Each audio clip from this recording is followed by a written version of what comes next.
We're good. Good afternoon, Mercer Island community. My name is Jessi Bon, and I am the city manager for the City of Mercer Island.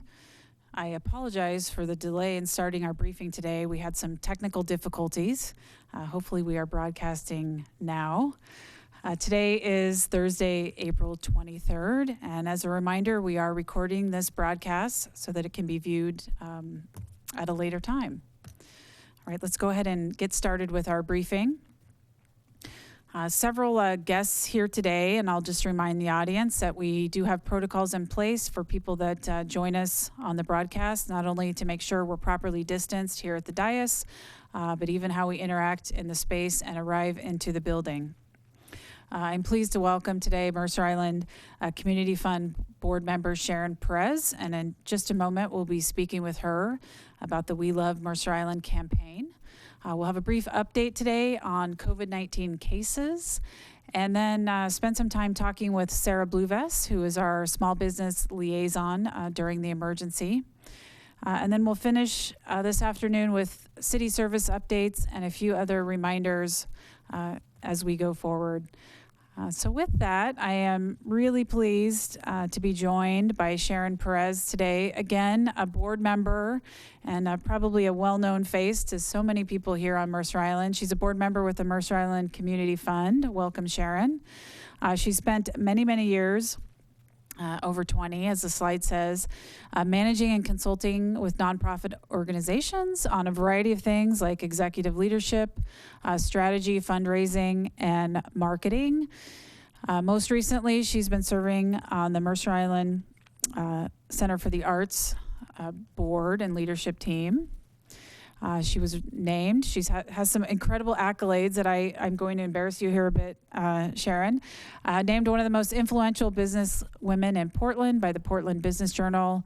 And finally, she has a master's, an MBA from the Willamette University Atkinson Graduate School. That's a lot of words. Of management with an emphasis on marketing and organizational theory. So you are incredibly well qualified. I know Micah and the Community Fund have been really blessed to have you working with them. And thank you for being here today to talk about this very important campaign, WeLoveMI. So with that, Sharon, I will turn it over to you. Thank you so much, Jessi, and thank you for this opportunity. Oh, sorry, your mic is not on. We will get that turned on for you.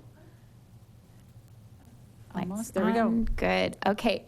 Well, thank you very much, Jessi. Thank you so much to you and the city for this opportunity. I'm very happy to be here on behalf of the leadership team of the WeLoveMI COVID relief campaign. And it truly is a community collaboration through partnerships. It started with the Mercer Island Community Fund. It was one of the board members had the idea of what can we do to help our neighbors and our local businesses, and led by the force and the tireless leader, the president of the Community Fund, Erin Kravietz. She and the board and many other members of our community, including the director of our Chamber of Commerce, our Schools Foundation, Youth and Family Services, the Boys and Girls Club, the JCC, and the high school Mercer Trade Inc. class have all come together to work many, many hours on creating the opportunity for our small local businesses to have an opportunity to look for funds to keep their employees and their staff going during this difficult time, and our not-for-profit organizations who provide critical services for our community. And this is really an helping islanders keep our valued organizations and businesses that serve our community going. They need us now. So in the campaign, we're really excited. Just today, we got the news of a new partner and a major supporter. The Rotary Club of Mercer Island has told us today that they are donating $11,000 to the WeLoveMI COVID relief campaign, and we're really thrilled to have this service group join the effort. The campaign update to date is that there are more than $50,000 in donations for our businesses alone. Even more than that has gone to our vital not-for-profit organizations, but the business support is set up through individual GoFundMe campaigns, so we can track it every day. Every time a donation is made to support our small businesses, we can track it, and you can too in real time. If you get on, you'll see 3 of our businesses have already met their goals in the very first week of the campaign, which we're thrilled about. And there's a really special opportunity with the GoFundMe campaign that GoFundMe will match the first $500. Once a business gets $500 in support, it will be matched so that the business will then get $1,000. So we really want to encourage everyone in the community to take a look and to get all of our small businesses funded at least to the $500 level so that they're all, that they can all get the match and that they all qualify. And then one other thing we wanted to highlight that we're really excited about is some of the businesses have been very creative in their campaigns. L'Experience, a rather new business on the island, is doing a 50-50 with gift cards. So if you're a donor to their campaign, 50% of your donation will come back to you in a gift card to L'Experience, and 50% they're giving to other island businesses who are in the campaign. So that's really generous and creative, and we just love seeing what the community is putting together. We have a number of people we want to thank for the campaign's support and success so far. We're going to be doing a lot of marketing in the next 6 weeks, and we say 6 weeks because we have had the tremendous help of Mercer Trade Inc., which is a class, an entrepreneurship class of business students. They're seniors at Mercer Island High School, led by the fantastic teacher, Jennifer McClellan. And she wanted to give a special shout out to some of her students who have had this time in their senior years that have been so interrupted, and they have put their time and energy into this campaign for the community. So Sarah, who's the CEO, Jacob, the COO, Francesca, who's the CFO. She ordered all the road signs. She's working on the banners. Michelle did the flyers. Will and Cole have done our press releases and articles, graphic work and flyers. Natalie's done graphic work, so has Sienna. Tara did the press kit. Amelia was our liaison with print media with articles and ads. Lucy did articles and the logo. Rory did the compilation of nonprofits, Jack did the website, and Amanda's been our social media lead. So we have so many talented students, and they've really added a tremendous amount to this campaign. We also want to thank our local media, Aaron Sirianni's MI, and the Mercer Island Reporter, the Mercer Island Chamber of Commerce, and the City of Mercer Island for getting the word out for this campaign. We invite businesses who are not already on our website to join. Every business and not-for-profit who meets the criteria of being Mercer Island based and the service area being Mercer Island is welcome, and we would like to see more donors, more businesses, more not-for-profits join in this campaign. And there are more ways to help besides just the financial support. There's a whole page of more ways to love MI on the site. So we will continue to be highlighting our businesses, our not-for-profits, our donors, and you'll continue to hear about it. Please continue to check the website, WeLoveMI.org. As new businesses and organizations join, you have repeated opportunities to donate and see the success of this campaign in our community. Excellent. Thank you, Sharon. And I do want to go back for a moment to this slide in particular and just remind you, Mercer Islanders, if you're not able to make a donation right now, and we do understand that many of our friends and family members here on the island are not able to do that, there are other ways you can help just simply by promoting the campaign, using your own email list and your social media pages to help get the word out. We do have a goal this week, which is to get all of our businesses to that $500 level.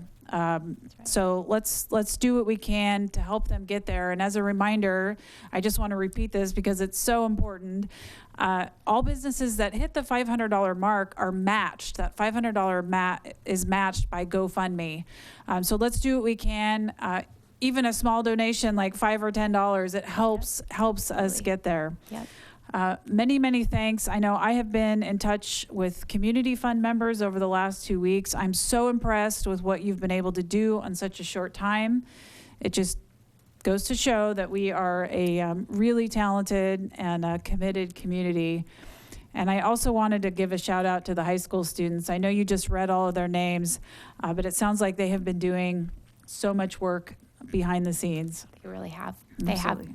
It's been a real team effort. Excellent. So Sharon, to you and your board, I hope you will keep us updated. We are taking the information you're sharing, including the important milestones you're hitting, and we're trying to use our channels to promote that.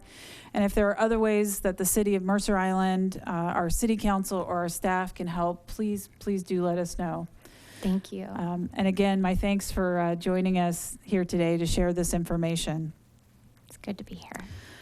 Okay, up next, I am pleased to welcome back Sarah Bluevest. Sarah is a member of our staff team.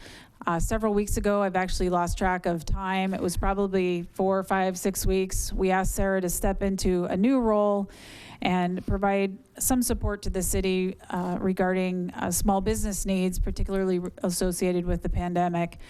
Sarah has a number of updates for us. So Sarah, I will turn it over to you. Okay, thanks, Jessi. So the last time I was here, I shared a lot of information about 2 financial relief programs available to small businesses, the Paycheck Protection Program and the Economic Injury Disaster Loan Program, both facilitated through the Small Business Association. You may have heard in the news that last week, last Thursday, funding for these programs lapsed. So Congress this week has been in a flurry of activity to pass new legislation to refund these programs. I have a little bit of an update on that in a second, but I did want to say, the Paycheck Protection Program in particular had a lot of issues rolling out. Those of you who may have applied or tried to apply, I've heard, have had issues with your banks. Going through the program and the process itself was maybe difficult or cumbersome. That said, the SBA has already been able to secure loans for more than 1.6 million small businesses around the country. For those of you who know how many small businesses are in the U.S., that's a small number, but it's at least progress. And now the Senate has passed additional funding for these programs. So on Tuesday of this week, the U.S. Senate passed an additional $484 billion. $310 billion of that goes to the Paycheck Protection Program. So about $250 billion is for the program itself. So they will, once the funding is approved, presumably, and signed by the president again this week, they will start the application process up again.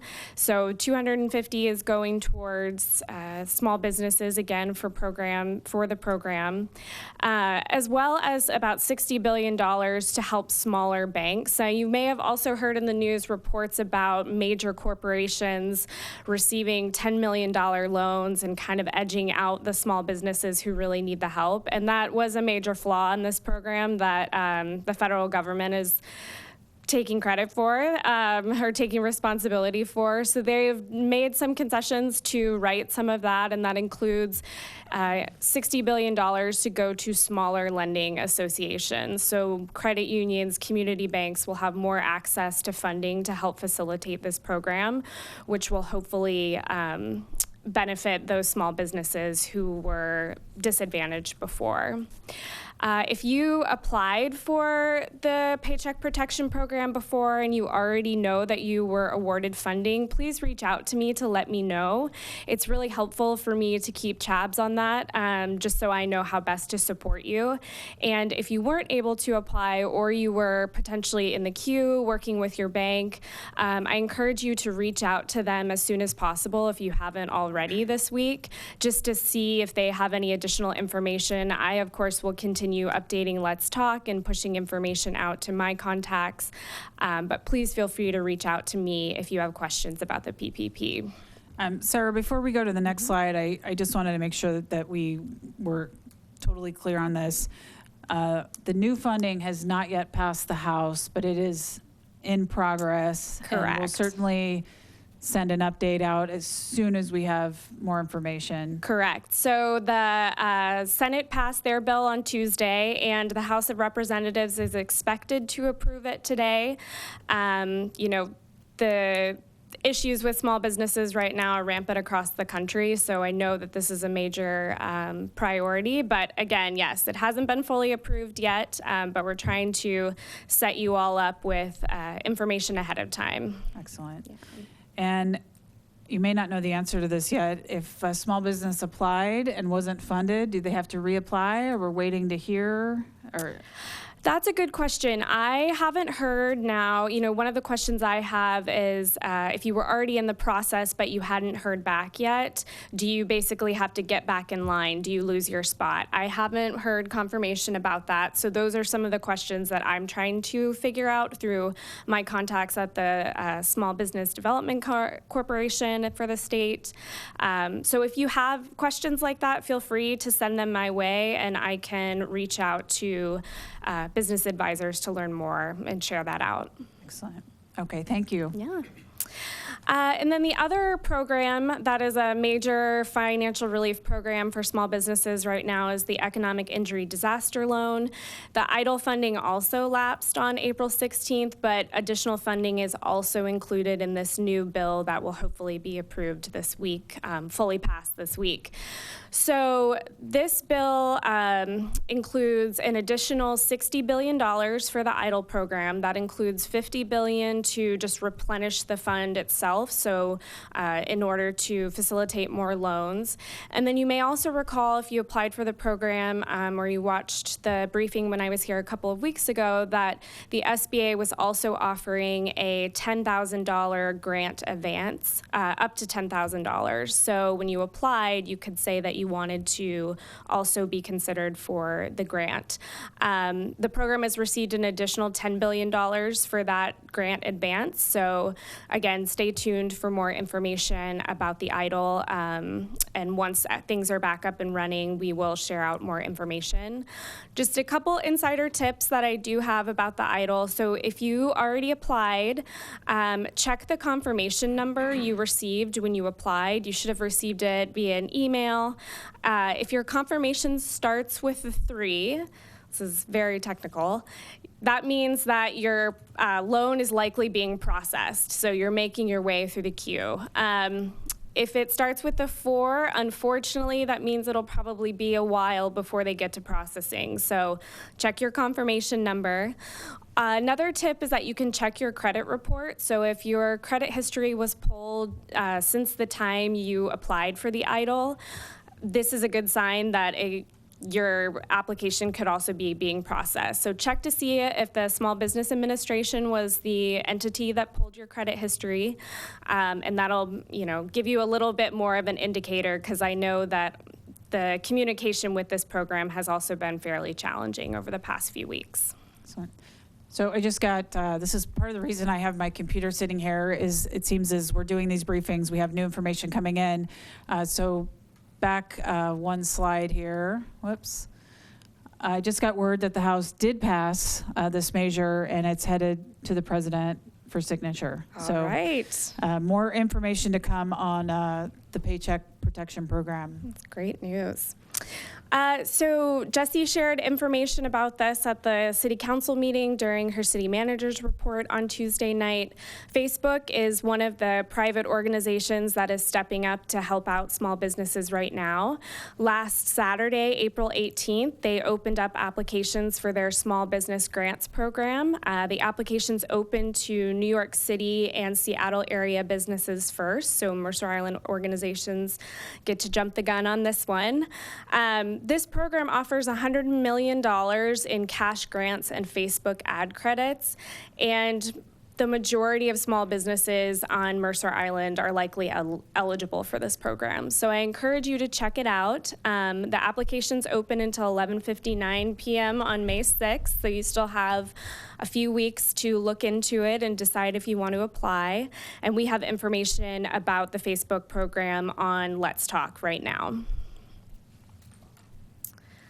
And then I know Sharon just shared a bunch of information about the WeLoveMI program, but I wanted to plug it one more time just to encourage businesses in particular to get involved. As we mentioned, the businesses who are already participating have raised a collective over $50,000 in a week, and the community is really stepping up to support your local business community. So go to WeLoveMI.org to learn how to sign up. It's very easy. Just launch your own GoFundMe platform, which is a free fundraising platform, and WeLoveMI will help you take it from there. And so I thought I would close today, moving on a little bit from financial resources, because I've talked with several businesses over the past couple of weeks, and I realize that you all are having trouble staying connected with your customers right now. You know, I know that I'm at home online, and that's really the only avenue I have to connect with businesses, friends, culture, anything right now. And so I thought I'd share a couple of tips for local businesses who are having a little bit of issue keeping their customers engaged. And we also have an article up on Let's Talk today that shares more resources, and I'll continue updating that as more resources come my way to help you all out with things like digital marketing and content creation. So my first question is, are you on social media? I understand that social media isn't for everyone. It's definitely not always for me, but it really is a great time to dip your toes into the digital world right now if you haven't before. Social media is a great way to not only meet your customers where they are, but identify new ones. I do recommend that if you're new to, launching a website or a newsletter or a social media platform, that you do your research first. All social media platforms have, varying audiences and varying looks and feels. For instance, Instagram is really visual heavy, and it's a really great platform for integrating with online shopping, whereas Facebook is more kind of word content heavy, and their audience generally skews older than other platforms like Instagram or Snapchat. So if you're new to the realm, do your homework, maybe pick one social media platform to start with and perfect it during this time. Another idea is that if your customers can't come to you, bring the experience to your customers. And I have a great example of this. Caitlin Grimm at the Aesthetic Society recently launched quarantine self-care boxes. So these are essentially subscription boxes where she's curated a bunch of different skincare products that she's sending out to clients. So even though they can't come to her for their services right now, she can still connect with them and get them the self-care that they need. Last week, you also probably saw the workout videos that Jenny Pietala from Mercer Island Athletic Club created for our senior population. And video content is a great way to stay connected with your constituency too. 3-minute tips from the financial advisor, a quick virtual tour of the art gallery, or a cooking lesson at home with the chef are all things that could easily be put together for video content. And you really don't need to have any fancy equipment. You can make something with a smartphone or a laptop to get you started. And then finally, it's really important to think about the messaging you're communicating. We in the city, in partnership with the chamber and local businesses, are really trying to push the idea of shop local and spend like it matters. I talked about this a couple of weeks ago, but when you think about your small business community, you are part of the lifeline of this community and its identity. And are you telling your community about that? Are you talking to your customers about the importance of you as a small business here on Mercer Island? So make sure that you're messaging that and make sure that you're telling them how important it is for you to exist here on the island. And Sarah, before we go to this last slide here, I just want to, again, give a shout out to you, but also to our business community and our nonprofits. Sarah is available to you to brainstorm and strategize, and we may not have all the answers, but we're here to support you in any way we can and to put our creative efforts towards helping you develop strategies during this very uncertain time. And again, here's my contact information. Feel free to email or call me whenever you have a question. And then our Let's Talk site, again, is a great resource. I am updating it as soon as I have resources to share. So I highly encourage all businesses to check it out if you haven't already. Excellent. Thank you again, Sarah, for the work you've been doing, and again for shifting your your whole job focus on short notice a few weeks ago. I think you're doing a great job, and we'll continue to have you back. Another push, I know Sarah just mentioned it, our Let's Talk page. We are updating those pages, if not daily, twice a day or 3 times a day with information as it comes into us. Again, thank you, Sarah, for being here. I'm now going to switch to Mercer Island service updates, and Chief Holmes is going to help me out today and do the updates for all of the city departments. Thank you, Chief Holmes, and welcome. Well, thank you, and good afternoon, Mercer Island. So I'm Ed Holmes, your police chief, and I wanted to start with giving you a few updates from the police department. Then I'll move on to some quick slides from other departments. For the police department, we continue to be committed to providing good customer service, especially during this difficult time. Our officers are still answering all the calls for service that we get, being ever mindful, of course, of social distancing and personal protective equipment that we wear when appropriate. Some cases that we take that look a little different than before this pandemic, we are taking more cases via telephone than in-person reports. And really, of course, the idea behind that is to reduce the chances of officers becoming exposed or sick. So if it's a property crime or some other lower level crime that does not require an in-person police officer, at least for the time being, it is likely we will take that over the telephone. It is not how I prefer to do business. I know in some agencies they're so big and so busy they have to do it this way, but my preference is to take reports in person, but certainly during this time we have to keep officers safe. So I've heard a few questions about officers not taking reports. We are taking reports. Again, they just will be over the telephone in some cases versus in person. We are also trying to be very visible in the community. We may not make quite as many contacts as we have in the past, but I certainly hope the officers and expect them, and they are, being really as visible as they can be to people in the community. And then our detectives, they're doing some of the work remotely, but they continue to actively investigate cases, to include the recent home invasion robbery we had Monday morning of this week, and I'll just spend one quick minute on that. So we understand and appreciate just how terrifying this kind of a crime can be for the victim, and so we are responding in kind, and we're taking this very seriously. Our detectives have prioritized this case, and I've had several conversations with our detectives, to include the supervisor earlier today, and in talking to them, I am confident that we are doing everything we can to turn over every rock, every lead we can. I got a call last night from a deputy chief in Seattle offering any help from Seattle if we need it. So this is a big deal, not just for Mercer Island, but just in general. This is a big deal crime, and so I'm happy to be able to say we have support if and when needed, and we are working really hard on this case.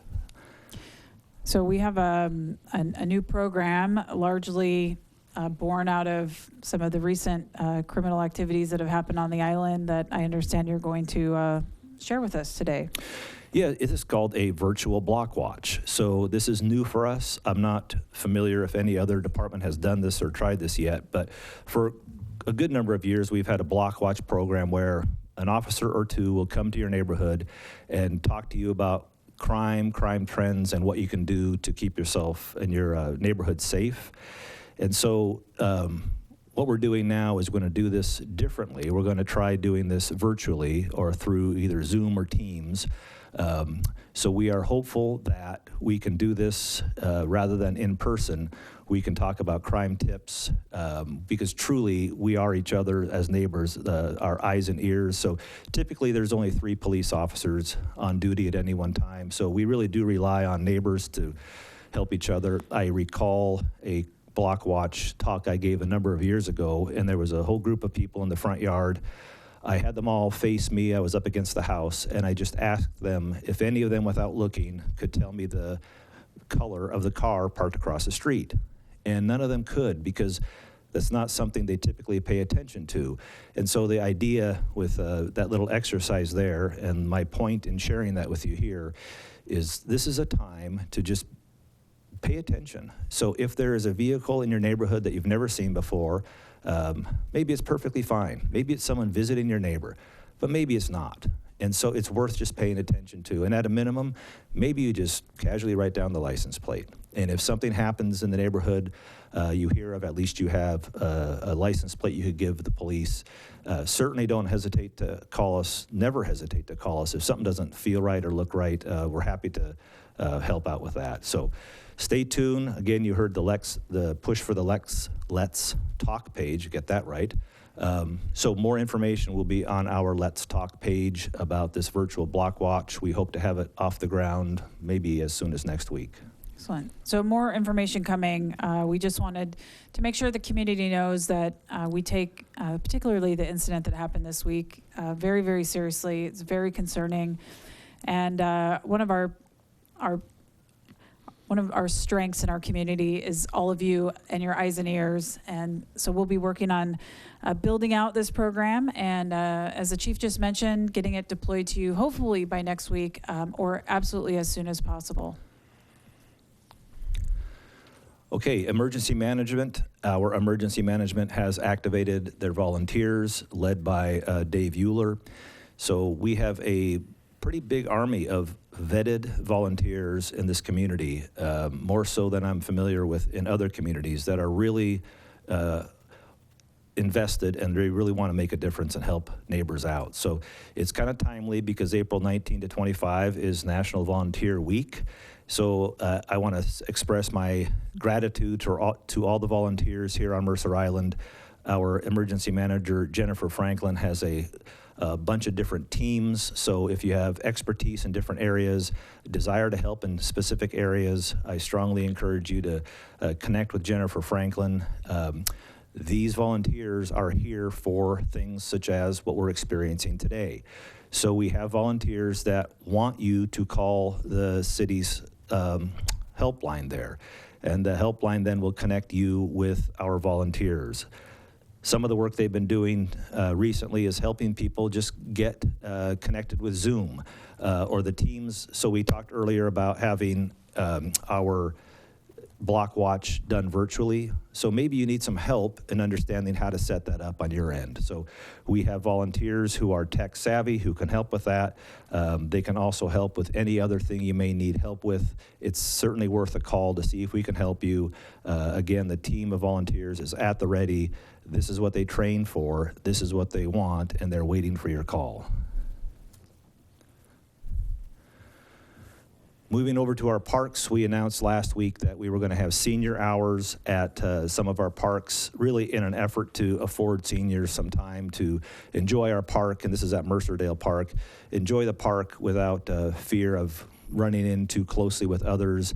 You've heard on the news, vulnerable age population. As we age, our susceptibility to catching this virus increases, so this was an effort to afford our seniors some space and still enjoy the park. So I want everybody to be aware of that Monday through Friday at Mercerdale. I mentioned just a moment ago about our volunteers. They will be at Mercerdale Park tomorrow morning, and they're going to be handing out masks that they've made. I mentioned that they help with IT and other areas. I also want you to know that they help, a team of them made a number of homemade masks. They're not the N95 medical masks, but they can afford some protection, keeping you from getting others sick. So they will be handing those out at Mercerdale Park tomorrow morning. So if you need a mask, stop by the park, and our wonderful volunteers will be there to help. We mentioned also last week the whole discussion around closing the parking lots at our parks. We have afforded spaces for disabled parking. So at Luther Burbank and at Mercerdale, there are spaces that are specifically designated for disabled parking. Of course, you need a placard to comply with state law. I asked our parking enforcement person this morning, how is that going? And she said she's not issued any citations, and I don't think any of the patrol officers have either, but they are using the spaces appropriately. So it's not a huge volume, but it doesn't need to be. Even a small number of people who otherwise could not enjoy our parks, they're able to do that now. So I'm pleased with that program and how that's working. Now, shifting gears from public safety to Parks and Rec. The community center is closed through June 30th. It may reopen sooner if the order is lifted, but I think everybody's in a wait and see pattern on that. Recreation programs through June 30th have also been canceled. Staff are evaluating summer camp programs. They anticipate a decision by May. As I mentioned a moment ago, parks are open, but just not the sport court or the play areas. So the active recreational areas are open for enjoyment. All decisions are made in conjunction with the CDC guidelines and the on-site city staff that make assessments of how things are working, how things are going. We mentioned last week closing the parking lots was a compromise between shutting them down completely and doing nothing. It was a reasonable compromise that I support given the results of doing that. So that's what's happening with Parks and Rec. And on the fire side of things, pleased to report no known exposures for our firefighters.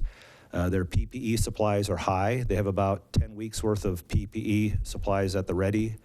The fire chief mentioned that call volumes are a little above, 17% above what they were last year for the same time. And on the news of the UW, it's moving forward with antibody testing, which will provide more accurate results on infection rates and mortality rates for COVID-19. I should chime in here and mention the photo on the screen is members of our fire department participating in Healthcare Appreciation Day. And I believe this photo was taken at Overlake Hospital. So they joined with a number of other fire departments to get out and say thank you to our healthcare workers. So thank you, Mercer Island Fire Department, for helping us recognize our healthcare workers and the very, very critical services that they continue to perform. All right, I think we have one more slide here, Chief. And this is on Youth and Family Services. So all school and community-based counselors, they're doing their best to provide counseling. They're doing it via telemental health. So it's like video consulting, again, not the in-person, but the video consulting, doing their best to provide services that way. Our geriatric specialist, Betsy Zuber, she continues to provide services and resources to our island seniors. The food pantry, that continues to provide food cards in a drive-up mode at Mercer Island Community Center. And the Healthy Youth Initiative, it's launching a virtual Med Take Back campaign. It's in conjunction with King County's Med Project mail-in program. So in the past, we've had Drug Take Back Day. People physically drive up to the police department and physically hand their meds to the police officer. This is a different program, again, with the whole notion of social distancing in mind, where it's a mail-in campaign, and you can get more resources there, again, on the Let's Talk Mercer Island page. Excellent. Thank you very much, Chief Holmes, and thank you for taking all of the city service updates for me today. Moving on, we have a few more things to update you on. First of all is our city council meeting. This past Tuesday, we held our second virtual council meeting. There's a picture there, although I'll note in looking at the photo, none of us look very happy. It actually, for the most part, it went well. We're still fine-tuning some technical things, and you've probably noticed, since many of us are connecting in from home, sometimes we have interruptions in service. So we're working on it. Thank you for your patience, and certainly if you have any feedback as a viewer at home on the virtual meetings, please send them our way. We appreciate that. Our next meeting is Tuesday, May 5th. This will also be a virtual meeting. And you've heard me say this before. I think we'll be virtual for quite a long time. This room that we operate out of, where I'm sitting in today, it's very small, and it just doesn't provide enough space for us to do proper social distancing. On May 5th, we are planning, keyword planning, on resuming public comment during the meeting. We've been testing several options and will continue to do so. More information on how to participate in the meeting will be forthcoming. So again, we're anticipating that by May 5th, we will be able to resume public comment. And thank you very much for your patience as we've adapted to a whole nother way of operating our public meetings. As a reminder, we are streaming usually on our YouTube channel, although today we're having a technical difficulty, and we're also broadcasting our meetings and these briefings on Channel 21. An update on COVID-19 cases here on Mercer Island. Just a reminder that Public Health Seattle and King County has a very informative dashboard. The data does typically lag behind anywhere from 3 to 7 days, but as of yesterday, the case count for Mercer Island is at 66. And for those of you that have been monitoring the data for some time, you'll know we've been at 66 for, I think, at least a week. So that's great news. We are holding our numbers at 66. We aren't seeing any increases. That means the work you're doing is paying off. So keep it up. In terms of what comes next, we don't have a slide on this, but I'll just mention we are standing by, waiting directives and updates from the governor's office. I said this last week, and it still holds true. What you know is what I know at this point. We anticipate there may be a lift for a couple items on May 4th. We aren't sure what those are yet. As soon as we know something definitively, we will be sure to get that information out to you in the community. And certainly we are planning behind the scenes to modify our operations as well as the orders are lifted. Many people have reached out and said, can you tell us more about what's going on behind the scenes? And I thought it would be helpful to share again. I shared some of these slides on Tuesday night at the council meeting, how the pandemic has impacted city operations and where our resources are going right now, just to give you a lens on that. As a reminder, it's week 8 of the city's response to the pandemic. The EOC, our city's Emergency Operations Center, is still activated at level 1. That may change. Again, it will depend on what the governor decides to do with the stay home, stay healthy order. We have about 37 staff working in the EOC, and that's not literally, we're not in a space together, but virtually and from our homes and around the city. That's about how many team members are responding to the emergency. Not all 37 staff are working full-time on the emergency. There's some variation, but that's a pretty good number. Since we activated our EOC, we're at almost 4,000 staff hours going towards the emergency, and I'll fully disclose I haven't updated the data yet for my hours, so there will be a little bump once I get caught up on my tracking. We are working on quantifying the costs of the emergency, and we plan to share that with the City Council on May 5th. As I just mentioned, we have a number of staff in the EOC, and you might be wondering where they come from. We have most of the staff are deployed from the Parks and Recreation Department. Actually, Sarah Bluvis, who's still here, she is a Parks and Recreation Department employee that we pulled in to do another role, to perform another role. We were able to do that because as the EOC was activating, we were in the process of pretty much shutting down the Parks and Rec Department. So my thanks to that staff team. From the city manager's office, which is a combination of also city attorney, human resources, and IGS, our IT folks, we have 10 staff working. Our planning department has 6, Public Works 3, and the other departments have 2. I mentioned the other night the numbers for police and fire are a little bit misleading. Candidly, our entire fire department and our entire police department are involved in some way in the emergency. But these are staff that we've pulled in to deal with special tasks that need to be done. A couple important things to note about our operation, and I've heard from some citizens that just want some reassurance that we're doing our tracking and we're following the FEMA protocols, because at some point we will likely be eligible for federal disaster relief. And so the answer is yes, we're tracking. In fact, a couple things that I wanted to just highlight that we're working on right now. We have a policy team, a number of staff that are continuing to work on ordinances that need to be adapted or modified given our circumstances, other operating policies we need to be aware of. And these are things that are both external to you as a community and internal to us as staff. Everything looks different. So we have a team working on that. We have a planning staff team, and their job is really to look out long range. And they've shifted now to recovery. What will it look like as we start to remobilize services? When might we remobilize services? What services will remain remote? When might we activate buildings? So all of that is happening right now. We have a timekeeper, and this gets back to my point of, are we tracking? Absolutely, we are tracking every single hour, except as I just disclosed, I'm a little behind on tracking my time. But this is really important. We have to account for how our time is spent and explicitly say what we're working on related to the emergency. There's a form that we have to fill out, and our time cards have to be accurate. So we've assigned a staff person to steward that. And getting all of that done is going to be really, really critical down the road for that potential federal reimbursement. And I say potential, I think it will be coming. We have no idea on the timing.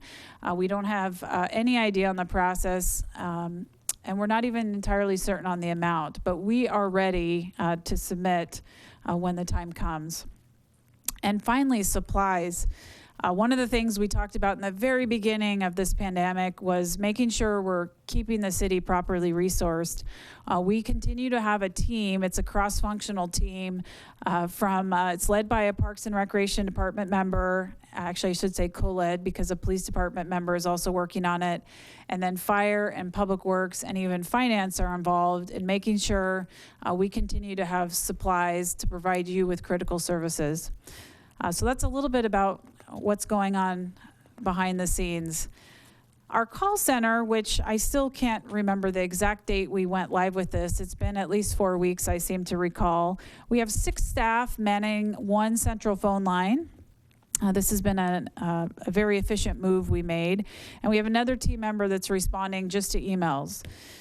As a reminder, anything you need from the city, we encourage you to contact the call center, and I'll bring that number up in just a moment. Since we started operating, we have over 600 phone calls that have come in and over 80 emails. Part of this has been, we're still getting used to routing questions to the call center. I'm really proud to say that in this short time we've mobilized the call center, most of you are receiving same-day responses, and the exception may be if we have something that's just a little more complicated. So my thanks to the staff for what you're doing, and to the community. Please continue to reach out, whatever your needs might be. Communications. I was just talking with some staff the other day. We have a communication or a half dozen going out every day. Communications work is done by a handful of people right now. There's probably anywhere from 6 to 12 of us working on communications each week. We've issued 31 press releases, continue to do our MI weekly newsletters. We've got almost 300 social media posts since March. The video views of this Thursday situation briefing are quickly approaching 3,000. Let's hope we get there. We don't have data from our viewership from the Comcast channel, TV 21, but we understand a number of you are watching us there. And approximately anywhere from 40 to 150 live viewers each week on YouTube. And I do apologize, there's no YouTube today. We had a technical problem. But we will get the video posted later. And finally, I need to just point to, again, the Let's Talk site that we have.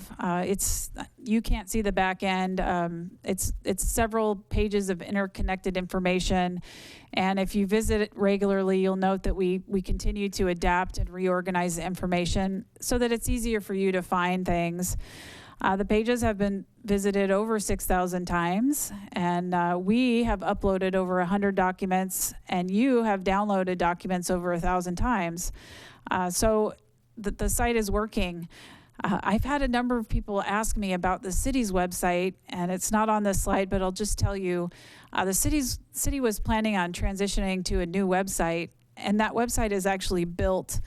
We just decided not to deploy it because we were in the middle of an emergency, and we didn't want to change our communication tools. So Let's Talk has been a great resource for us, and I'm planning on sometime before the end of the year rolling over that website, but we'll do it when we're sure that we have everything ready to go.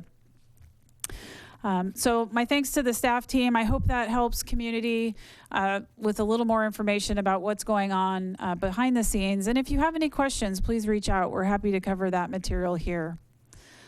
Just a couple other updates for you, and this is an important thank you.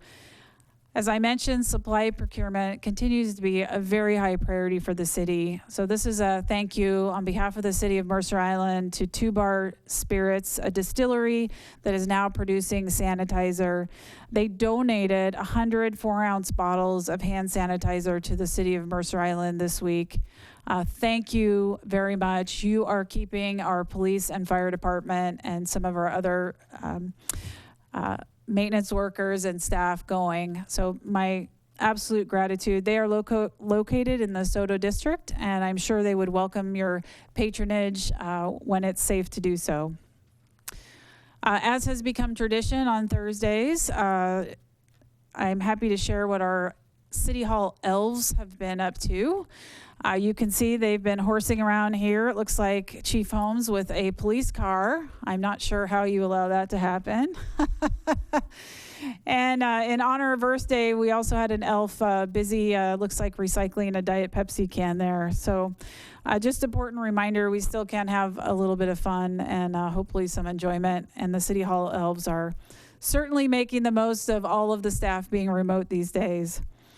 All right, a final reminder as we sign off today, and again, I apologize for the technical difficulties we had. We will be working on improving that for next week. This is the Mercer Island Call Center. Anything you need, if you need volunteer support, even if you're not sure if the volunteers can help you, give us a call. Any other city questions you have, resources, we're available at 206-275-7626. And we do our best to get back to you with the same day response. With that, we will be back here next Thursday at 3 o'clock. And as I already mentioned, we'll be working through our technical issues so that we can hopefully get an on-time start and get our YouTube channel working again. Thank you, Mercer Island community, and I look forward to seeing you again next week.